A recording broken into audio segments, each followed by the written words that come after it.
Thanks so much for being with us. I'm Daniel Marin. And I'm Jennifer Sanders. After decisive midterm wins, Governor Greg Abbott and Lieutenant Governor Dan Patrick were sworn in this morning for their third terms at the Texas Capitol. And both leaders gave a preview of what they'll do this legislative session. Our Capitol correspondent Monica Madden has been covering the inauguration all day long. Monica, any surprises so far?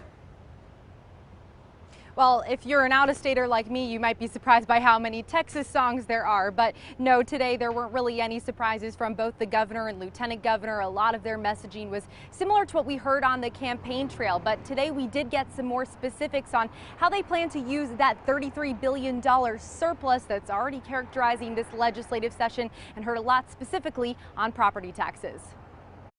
A celebration of the Lone Star State. Probably different than other states. Texans from all over trek to Austin, taking in the fanfare of the main event. It was great. It really was. The third inauguration of Lieutenant Governor Dan Patrick. So help me God.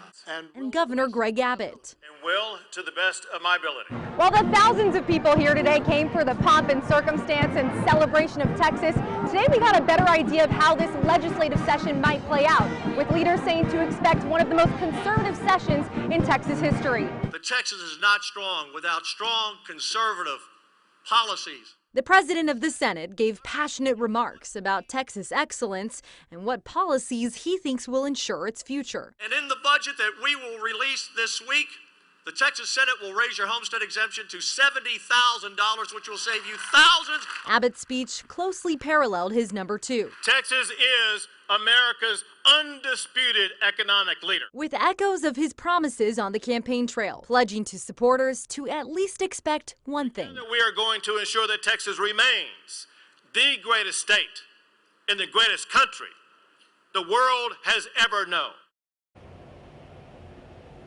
While we heard a lot about policy, today was largely about celebration and fanfare. A lot of that is continuing tonight over at the Moody Theater downtown. I do want to point out, though, that Governor Abbott did not actually and has not given his specific list of priorities for emergency items that lawmakers must immediately work on. We're waiting for that, and we'll hear about what his immediate action items are during his State of the State address in February. Jen, Daniel, back to you. All right, Monica, thanks so much.